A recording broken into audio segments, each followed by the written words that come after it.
Fine lace, oh, fine lace. Madam, come buy your fine lace. Original one from Switzerland. If not, you go yes, so do. The morning sun had only just begun to stretch its golden fingers over the rooftops of harbour, but the Ariaria International Market was already alive, beating like the restless heart of the city. The air was thick with the mingled scent of roasted corn, diesel fumes, and freshly dyed fabrics. Traders called out their prices with the urgency of people who knew that in harbour, if you didn't shout, you didn't sell. Fine lace. Fine lace. Original Switzerland lace. NA only me get 'em. Buy your wrapper here, madam.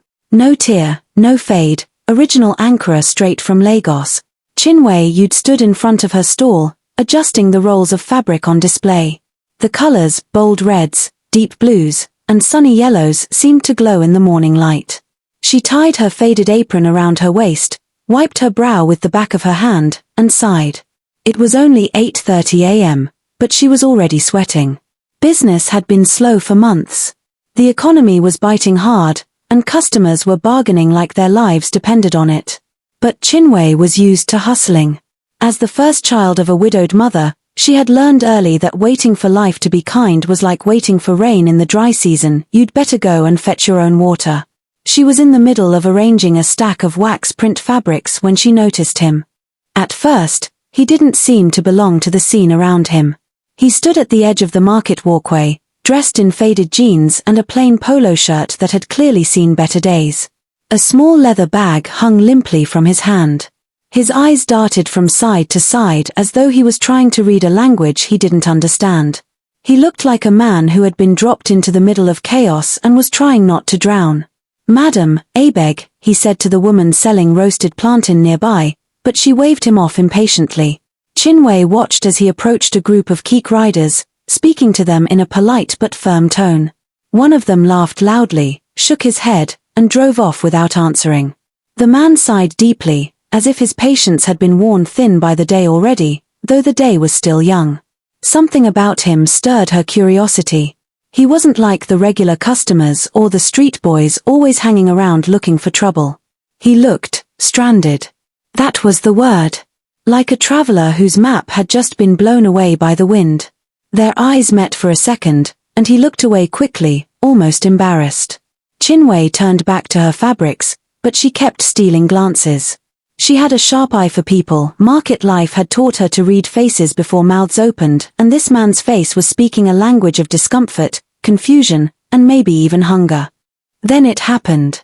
As he moved past a stall selling second-hand shoes, a group of boys jostled him roughly, pretending to greet him.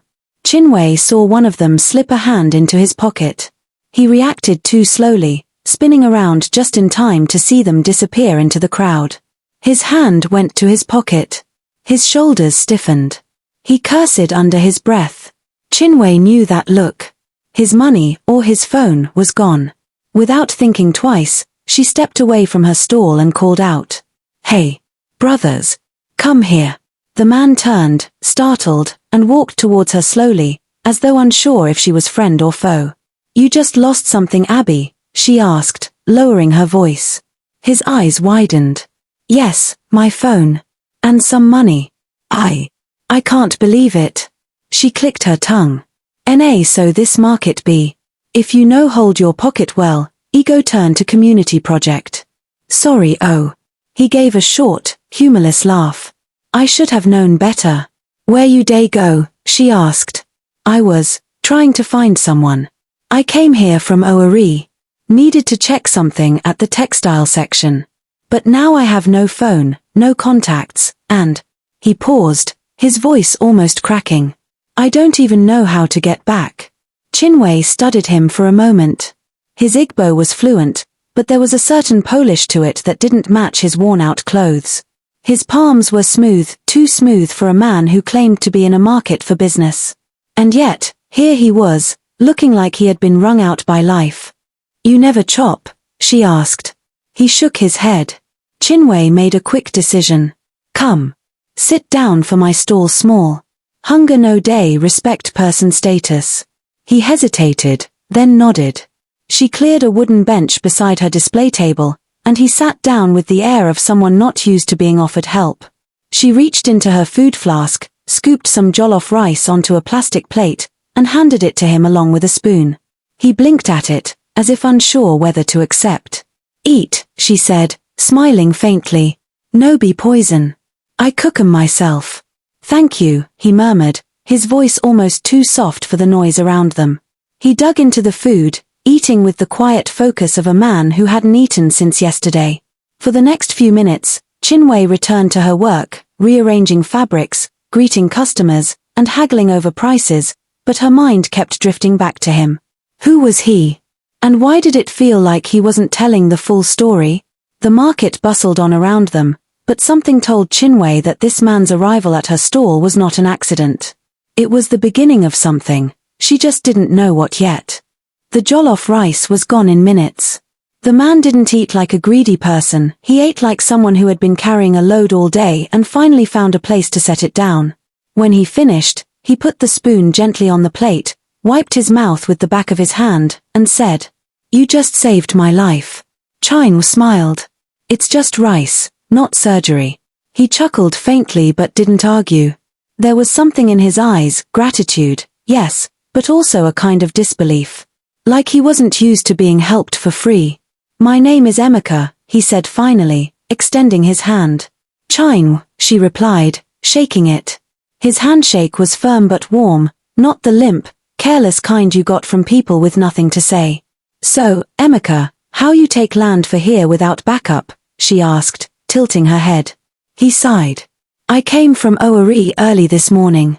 I wanted to check something at the textile section here in Ariaria. A friend was supposed to meet me, but I don't know. At the bus park, while I was waiting for him, some boys must have picked my pocket. My phone, gone. My cash, gone. I only have a little money in my bag, but it's not even enough to get me back home." Chinwe hissed. "This market no day smile. Even we day here every day still day lose things if we no shine our eyes." He nodded slowly, his shoulders slumping. "I tried asking for directions to the textile warehouse, but without a phone or contact, it's like walking blind. I thought maybe I could just get there, see the materials, and find a way to pay later, but now..." His voice trailed off. Chinwe studied him again. His accent carried a softness that wasn't common among the everyday traders she knew. His wristwatch, though old, was a model she recognized from her fabric supplier in Lagos, expensive, the type people buy once and keep for years. It was scratched now, but it still hinted at a different life from the one his faded jeans suggested.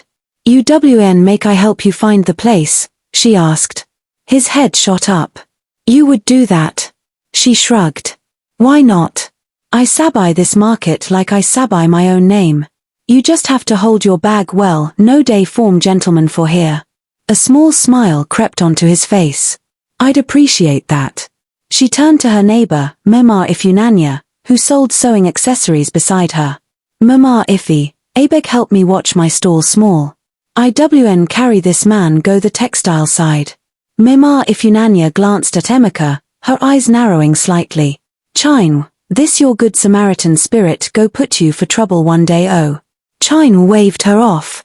"If trouble wan come, make he come. Na human being him be." With that, she picked up her handbag, slung it across her chest, and motioned for Emeka to follow. The two of them began to weave through the narrow, crowded paths of Ariaria Market. Everywhere they turned, traders called out prices in loud voices, trying to outshout each other. Hawkers balanced basins of soft drinks, biscuits, and pure water on their heads. The air was thick with a mix of frying akara, engine oil, and the metallic tang of new zippers. "Na so this market day every day?" Emeka asked, sidestepping a boy carrying a tray of steaming meat pies. "This one Na even small," Chinwe replied, squeezing past a stall selling suitcases. "If you come during December rush, you no go even see road." They reached a section where rolls of fabric stood like colorful towers, blocking the sunlight. Traders sat on wooden stools, smoking cigarettes or chewing cola nut while they waited for customers. "This is the textile section," Chinwe announced. "Which one you day find?" Emeka hesitated. "It's supposed to be a particular type of imported cotton." My company, he stopped abruptly, clearing his throat. My friend's company wants to see if they can buy directly from suppliers here.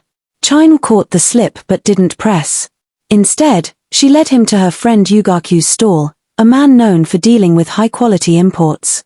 Yugaku greeted her warmly, his voice booming. Chinwe nwam. Ah.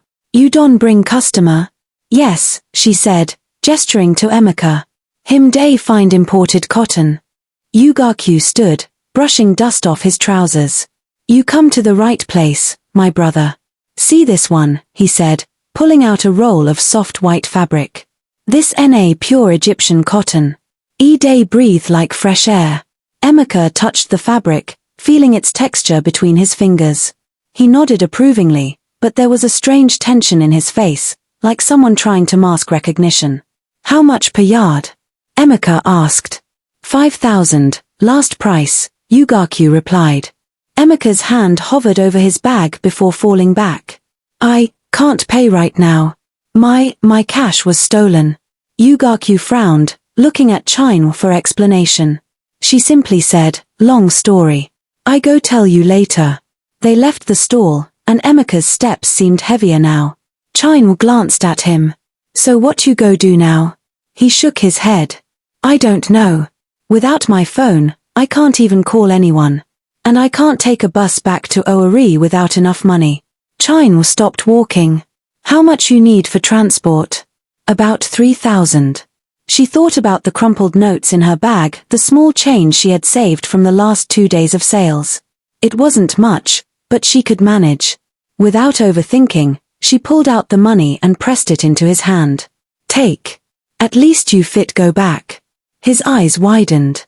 I can't take this. You don't even know me. I know say you be human being we need help. And if he pain me later, na God go judge. For a long moment, he just stared at her, as though trying to memorize her face. Then he slipped the money into his pocket.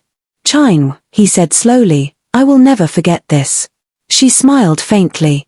We go see. Just make sure say if you blow tomorrow, you no go forget the girl we lend you 3,000 for Ariaria. He laughed, genuinely this time. I promise. They walked back to her stall in silence, the market noise filling the space between them. Neither of them knew it yet, but this simple act of kindness had just set in motion events that would change both their lives forever. The rest of the morning in Ariaria moved like a restless tide, people coming and going, voices rising and falling, the hum of barter and bargain weaving through every corner. Chinwe had returned to her stall, arranging the fabric rolls in neat stacks, while Emeka sat on the wooden bench at the side, sipping a sachet of pure water she had given him. You can rest small before you go catch bus, she told him. Emeka nodded. I will. But, maybe I can stay until afternoon. I don't want to arrive back in Owerri too late. The road, sometimes at night it's not safe.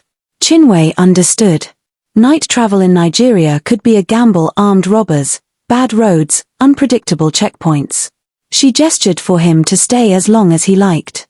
He watched her work for a while, his eyes following the easy way she interacted with customers. A plump woman in a head wrap came to buy 6 yards of wax print. Chinwe joked with her in rapid-fire Igbo, reducing the price by a small margin to seal the deal. Money exchanged hands, fabric was folded, and the customer left smiling. You're good at this, Emeka said. Chinwe looked up. Good at what? At dealing with people. You make them feel comfortable. I've been watching, nobody leaves your stall angry. She shrugged. Na market life. If you know Sabai talk to people, hunger go teach you. He smiled faintly. Still, it's a skill. I admire it. As the hours passed, the two of them talked more.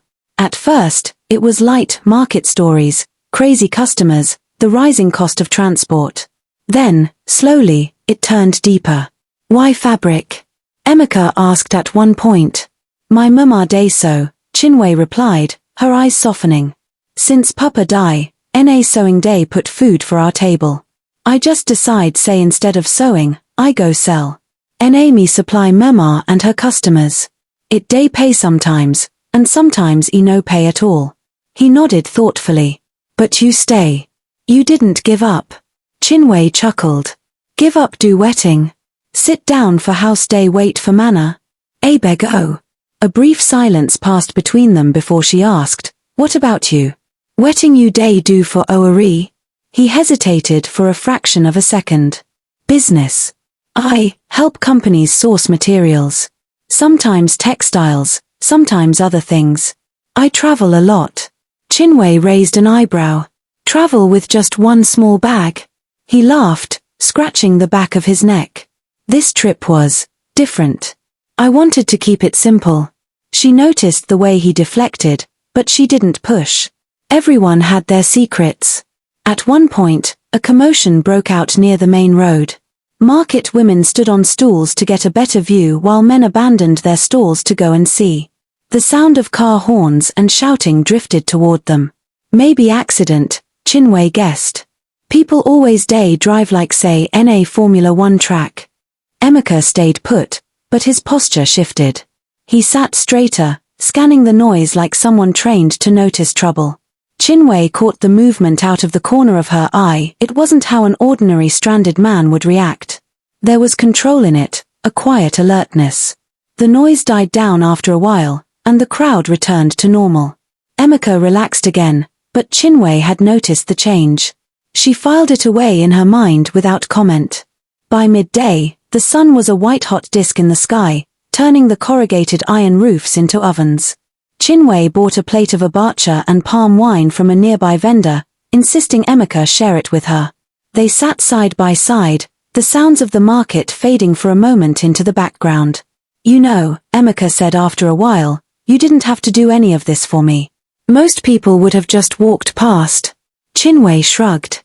If I help you, I no lose anything. If I no help you, NA my humanity go suffer. He stared at her for a long moment before nodding. I'll remember that. Later in the afternoon, Chinwe suggested taking him around other parts of the market, partly so he could see more fabric options, partly because something about his company made her curious.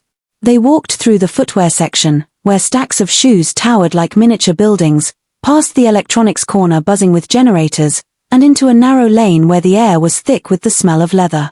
Everything day for this market, Chinwe said. If you no find 'em here, e no exist. Emeka laughed. It's bigger than I imagined. She caught him glancing around often, not like a tourist enjoying the sights, but like someone measuring, memorizing, assessing. At one point, he stopped to look closely at a stall selling luxury fabrics. He ran his fingers over a bolt of silk and asked the trader a few specific questions about sourcing, shipment, and bulk discounts. His voice was different when he spoke to the trader, confident, precise, like someone used to making large deals. The trader, impressed, offered his card. Emeka accepted it with a polite nod, slipping it into his pocket. As they moved away, Chinwe gave him a side glance. For person we say e no get phone, you still collect business card. He grinned sheepishly. Old habits. They returned to her stall around 4 p.m., tired but in good spirits.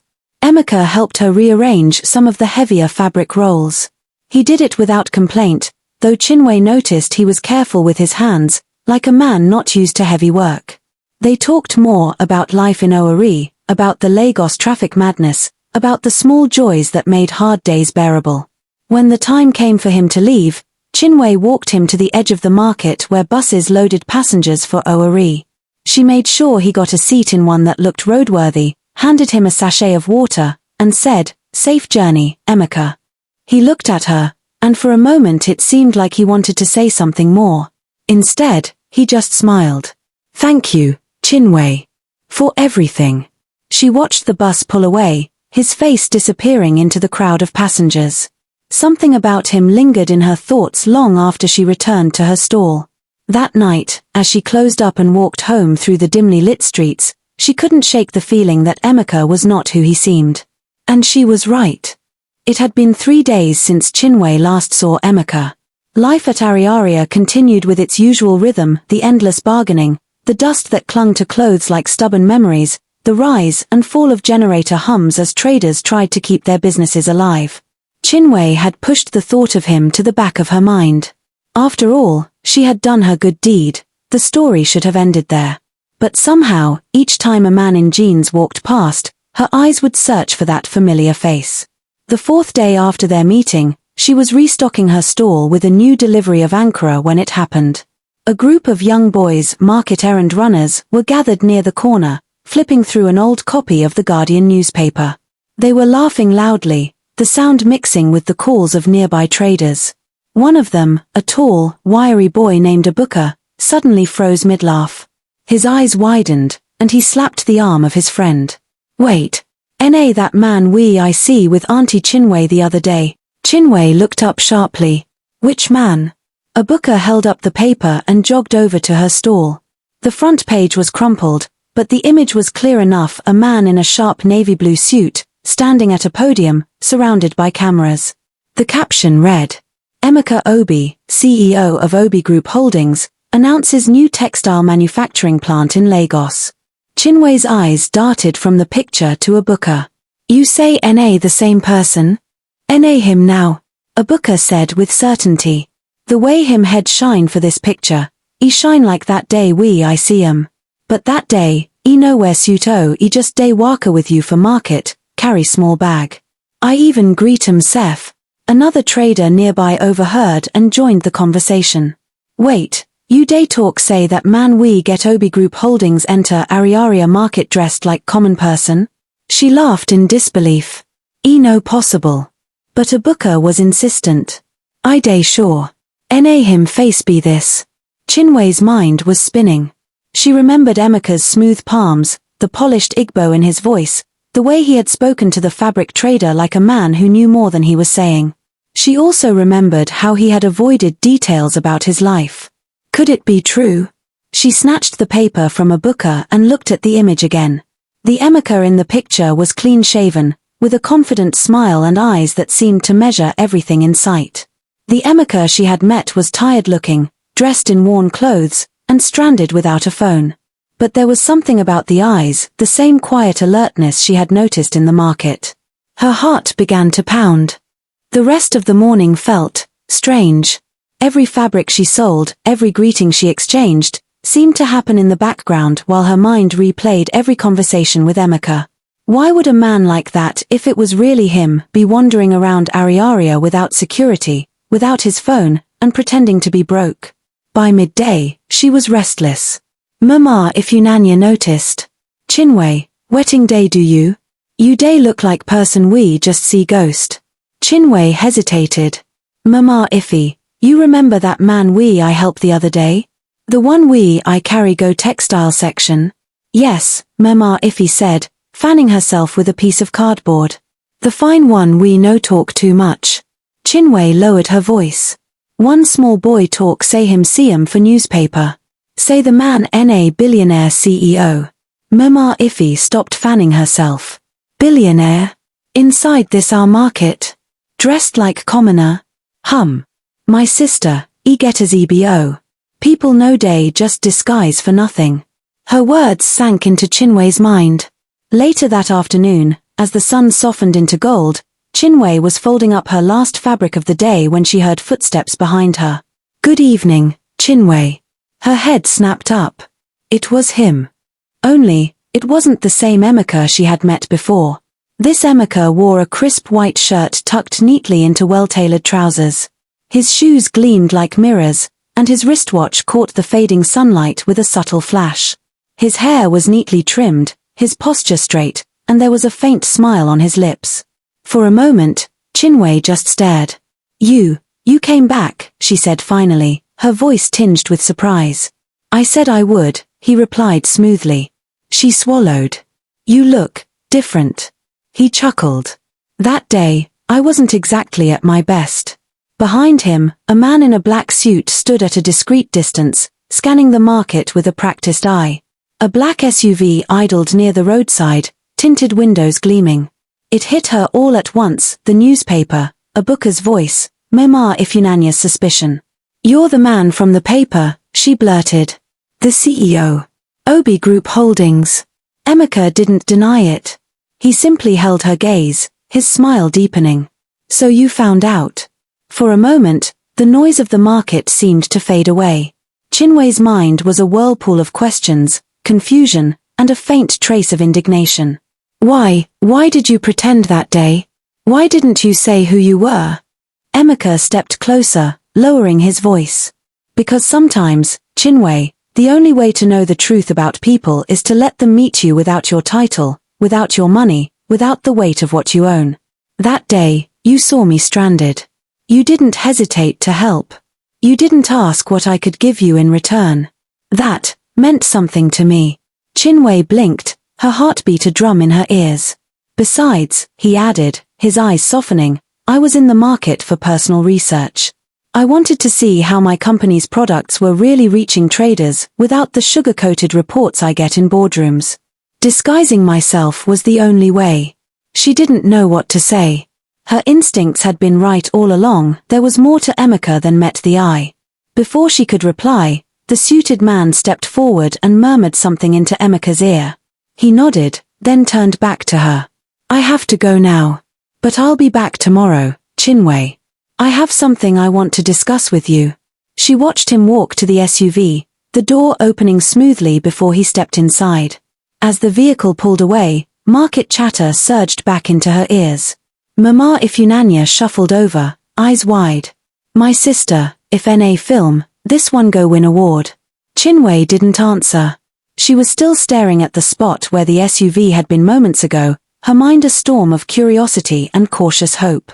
Whatever was coming next, she knew her life was about to change.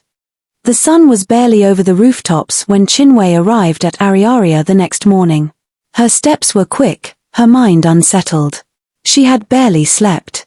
Every time she closed her eyes, she saw Emeka's face, first in his worn clothes, then in the sharp white shirt from yesterday, and finally in the gleaming newspaper photo. She had decided she would not overthink it. Men like him lived in another world entirely, and whatever something to discuss he had in mind could be anything from a polite thank you to, well, nothing much. Still, her heart betrayed her. Every knock of her stall's wooden counter sounded like a drumbeat of expectation. The market was alive in full Ariaria glory, wheelbarrows clattering, sellers calling out their prices in rapid-fire Igbo and Pidgin, the smell of fried akara mixing with exhaust fumes. Somewhere nearby, a man tested a sound system, flooding the air with high-life music. Then the atmosphere shifted. It began with a faint hum, a low, smooth engine sound, unfamiliar to Ariaria's rough, noisy symphony. Then, like a slow wave, heads began to turn toward the main entrance road. Chai. Si moto, someone shouted. Na convoy be that another voice added. 3 black SUVs slid into the market lane like predators in water, their tinted windows gleaming. People stepped back instinctively, pressing against stalls, craning their necks to see. Chinwe's stomach flipped. She didn't need to see inside to know. The middle SUV stopped directly in front of her stall. The back door opened, and out stepped Emeka. Only this time, he wasn't trying to blend in. He wore a perfectly tailored deep blue suit that fit like it had been stitched by angels, paired with a crisp white shirt and a silver tie that caught the light with every movement. His shoes were polished to a mirror finish, and on his wrist sat a watch that whispered, "No," announced, "Money." The crowd around them murmured in awe. Some traders recognized him instantly, others simply recognized wealth when they saw it.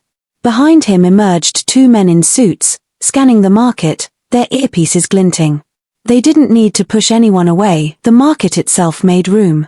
"Good morning, Chinwe," Emeka said, his voice carrying the smooth confidence of someone who had spoken in front of presidents.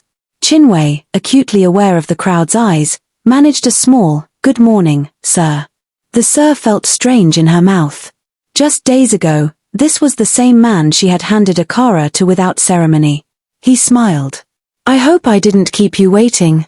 Before she could answer, Mama Ifunanya materialized at her side, eyes sparkling with a mix of curiosity and mischief. "Our in-law, welcome. We have been expecting you," she declared loudly enough for half the market to hear. Chinwe shot her a look that could fry plantain, but Mama Ifi only grinned wider and stepped back to join the gathering crowd. Emeka turned slightly toward the onlookers and spoke. "Excuse me, everyone.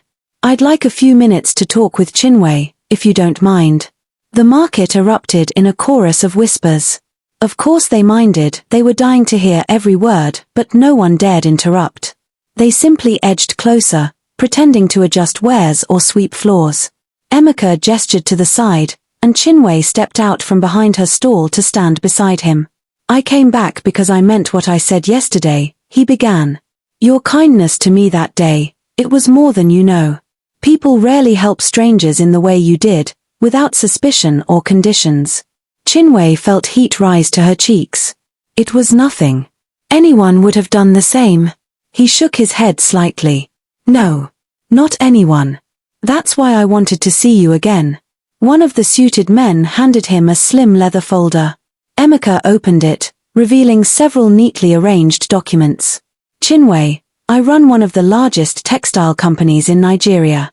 We source from here, Ariaria, Onitsha, Kano, but we've always dealt with big distributors. I've been thinking, it's time to partner with people who understand the market at the ground level. She blinked, unsure where this was going. I want to make you one of those partners, he continued. We'll start with a shipment, fabrics directly from my mills, at prices no other trader here can get. You'll sell them, keep your profit, and we'll grow from there. If it works well, I'll help you open your own store outside the market. A proper shop, not just a stall. The world seemed to tilt under Chinwe's feet. Sir. Her voice wavered. Why me? There are many traders here who. Because you already proved the kind of person you are, Emeka said firmly. Business can be taught. Integrity cannot. Her throat tightened. She thought of the years she had spent in this market, struggling to pay her younger brother's school fees, stretching every naira. She thought of her mother, gone too soon, who used to say, Oni obioma gareru ala ma, the good-hearted will reach good land. The crowd was practically vibrating now, whispering furiously. Mama Ifunanya clutched her wrapper like a woman watching a Nollywood proposal scene. Emeka glanced at his watch. I have to leave soon. But I'll send my manager tomorrow to finalize things with you. And Chinwe. She looked up. His eyes softened. Never think your kindness goes unnoticed. Sometimes, it opens doors you never even knocked on. With that, he closed the folder, handed it back to his aide, and gave her a final nod. As he stepped back into the SUV, the crowd broke into a low murmur that swelled into open chatter the moment the convoy began to roll away. Mama Ifunanya was first to pounce. My sister, Chai. I talkum, this your Akara kindness go bring better suya. Chinwe couldn't even find words. She simply stood there, her hand resting on the counter, staring at the empty road where the SUVs had gone. Inside her chest, a quiet voice whispered that life was no longer going to be the same. 3 days had passed since Emeka's convoy rolled into Ariaria like a scene from a Nollywood blockbuster. And for 3 days, Chinwe had lived in a strange in-between state, half floating, half anxious. On the one hand, customers kept stopping by, some pretending to buy just to ask, Auntie Chinwe, na true say you go soon open big shop for town? Others just stood at a distance, whispering. On the other hand, her mind kept circling the same question, why me? It wasn't the business offer itself, though that was more than she had dared to dream, it was the weight in Emeka's eyes that day. Like he wasn't just doing business, but paying a debt she didn't know existed. That Saturday morning, as the market buzzed under the fierce harbor sun, a familiar hum of smooth engines rolled into the lane. It wasn't the full convoy this time, just one SUV, a deep green Range Rover that still caught attention like a peacock in a hen's yard. Emeka stepped out, dressed simply in a light blue shirt and black trousers, but there was nothing simple about the way he carried himself. No crowd control today, he walked straight to her stall with the relaxed confidence of someone visiting a friend. Good morning, Chinwe, he said. Good morning, sir, she replied, still a little formal. Do you have time for lunch? There's somewhere nearby we can talk quietly. They walked to a small restaurant tucked behind a row of hardware shops, one of those places most traders used for quick meals. It wasn't fancy, but it was shaded, and the sound of sizzling stew and clinking spoons wrapped around them like background music. Emeka ordered egusi soup with pounded yam, Chinwe chose okra with semo. When the food arrived, they both ate for a while in companionable silence. Then, he set his spoon down and leaned back. Chinwe, he began, Do you remember the day you found me in the market? The way I looked, lost. She nodded. You said you were looking for someone, and those boys picked your pocket. A faint smile touched his lips. That was true. But it wasn't the whole story. He looked out through the open doorway for a moment before continuing. That morning, I had just come from a meeting with one of my distributors in Harbour. It didn't go well. He tried to cheat me millions of naira. I found out, confronted him, and he reacted badly. Words were exchanged, threats were made.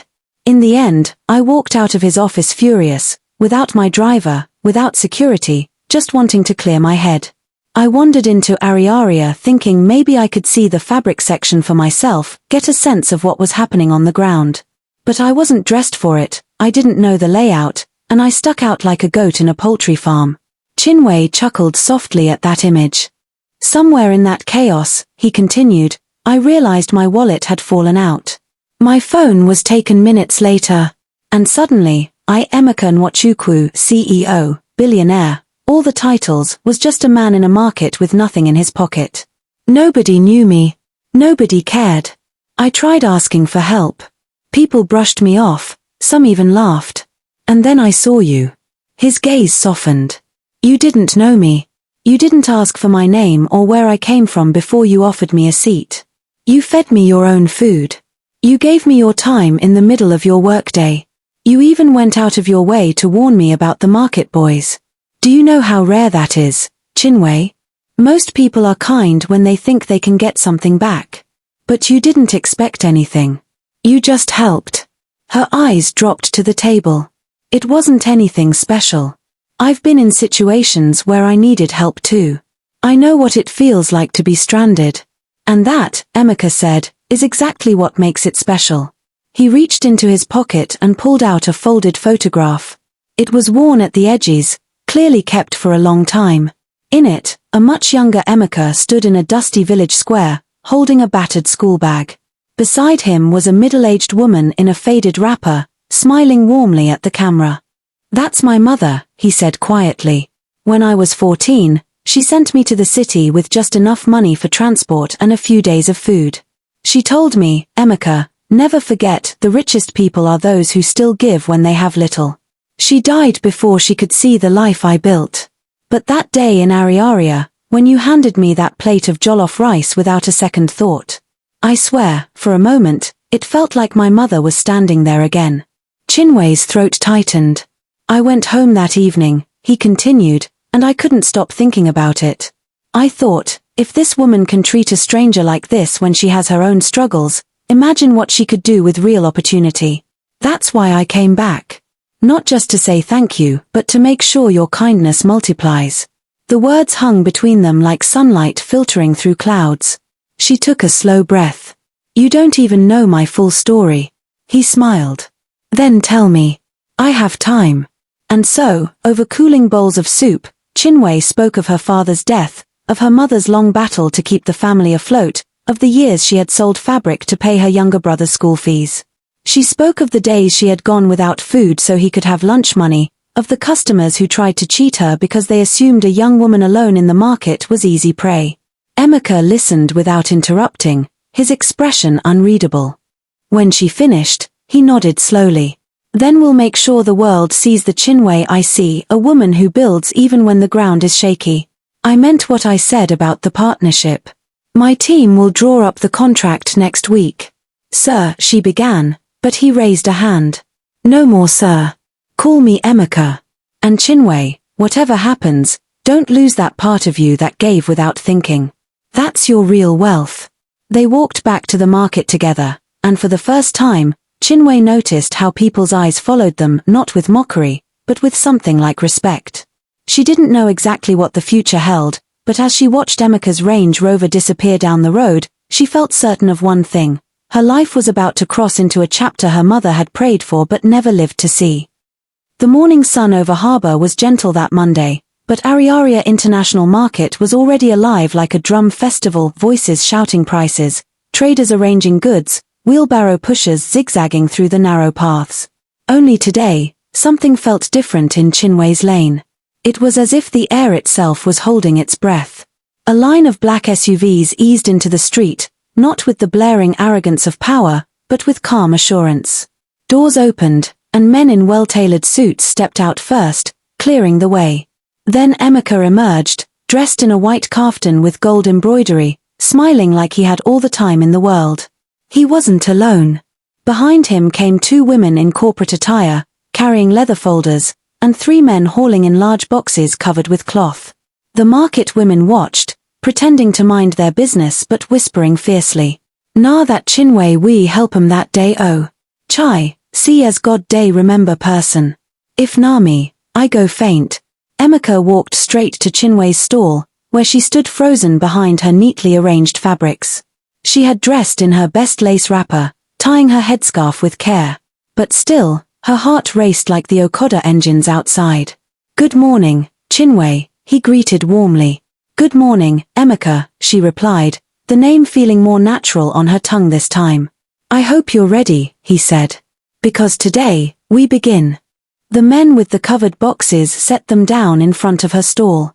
With a small nod from Emeka, one of his assistants pulled the cloth away.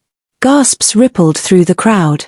Inside the boxes were bolts of the most beautiful fabric Chinwe had ever seen, rich, vibrant prints in patterns she recognized from catalogs she could never afford.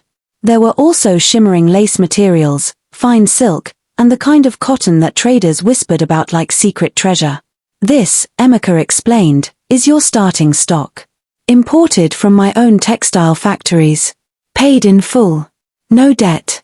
No strings. You will sell them under your own name."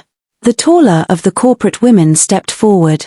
"Chinwe Textiles and Designs," she read from the folder, showing Chinwe a freshly printed certificate of registration.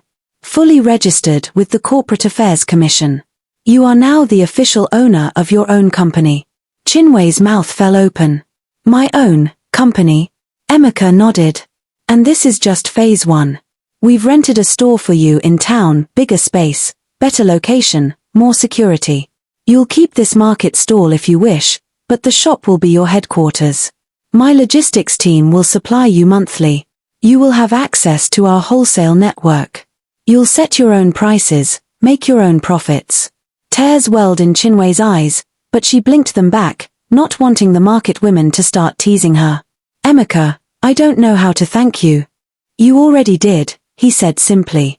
"That day, with your jollof rice and your kindness. I'm just returning the investment." They spent the next hour signing documents, with the corporate assistants explaining each detail. The market women hovered close enough to listen but far enough not to be chased away. When everything was done, Emeka handed her a sleek smartphone. "Direct line to me," he said. "And a business WhatsApp account already set up. My PA will add you to the suppliers group later today." Chinwe held it like it was gold. By afternoon, the crowd had thinned, but the news had spread like Harmattan fire. Customers she hadn't seen in months suddenly appeared, asking to buy from the big madam with the billionaire partner. She laughed inwardly at the exaggeration, but she understood something important: success was a magnet. 2 weeks later, the grand opening of Chinwe Textiles and Designs drew more people than she'd ever seen for a shop in that part of harbor. A small band played high-life music outside, children danced, and the aroma of puff-puff and moi-moi floated through the air. Emeka arrived again, not in convoy this time, but with just one car, blending into the celebration. He cut the ribbon with her, cameras flashing, while the market women clapped like they were watching their own daughter marry into royalty. Inside the new shop, Chinwe moved from shelf to shelf, her fingers brushing over the fine fabrics. Each roll represented more than profit. It was proof that a single act of kindness could ripple outward in ways you never imagined. Emeka caught her looking at him across the room and smiled. Not the smile of a businessman sealing a deal, but of a man quietly proud to see seeds he planted begin to grow. As the day wound down and the last guests left, Chinwe stood at the doorway, watching the sunset paint the streets of harbor gold. "Emeka," she said softly, "do you ever think maybe God puts people in our path at exactly the right moment?" He stepped beside her. "I don't just think it, Chinwe. I've lived it." They stood there in comfortable silence, the noise of the market fading into the distance. Somewhere in her heart, Chinwe knew this was not the end of their story, only the beginning. And in the depths of his mind, Emeka knew that no matter how many billions he made, the day a young woman in Ariaria shared her food with him would remain one of the richest moments of his life. Moral of the story: kindness is never wasted. You may think you are giving little, but to the right heart, at the right time, it can be everything.